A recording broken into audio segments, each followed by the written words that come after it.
It's quite common to have a couple of movies with a similar theme, character arc, or message, but how that theme, arc, or message is executed differs with writer to writer, director to director. I wanted to discuss two movies that have a very similar theme, one which executes it beautifully, and then one which executes it poorly at best and outright irresponsible and dangerous at worst. Get the fuck out of my sight before I demolish you. Okay, so of course we're gonna go with the bad one.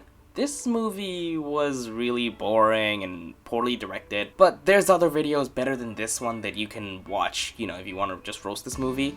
I want to focus on the way that they handle this central antagonist, Evan himself. So, Evan has his own anxiety issues, right? He has possibly depression, and because of this, he's asked by his therapist to write a letter to himself. That letter is found by a kid who bullies him, and who's the brother of his crush. That kid takes the letter and runs. Evan later comes to know that the kid kills himself, and the parents think the letter, which was addressed to him, is a suicide note written by the kid. And because of that, Evan kind of weasels his way into the family's good graces and subsequently his crush's heart by making up an entire false narrative about him and the bully being friends. He starts distancing himself from his real mother because, in his words, the bully's parents can give him more than his birth mother could. So after the truth is revealed and he rightfully loses what he had, his mom and him have a heart-to-heart.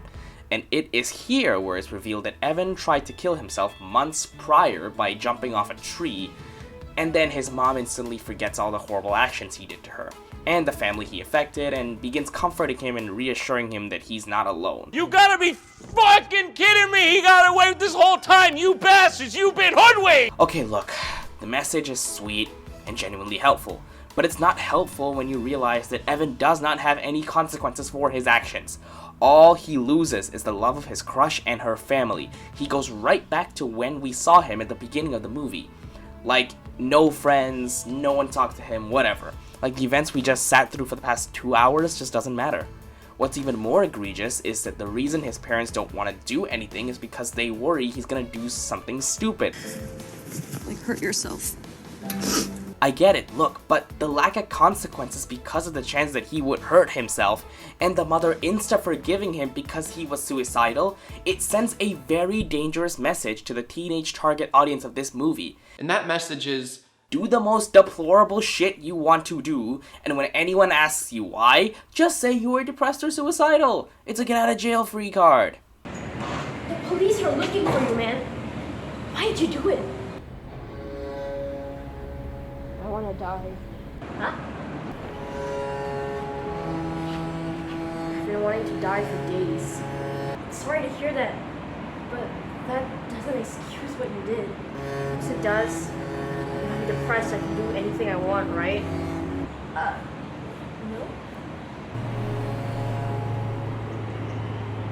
What are you gonna do? Make me even more depressed by telling me off? Well, no, but any consequences you give me doesn't matter. I want to die. Okay, but it doesn't excuse you stabbing 5 people. Yaha! No. Okay, let's move on with the good movie.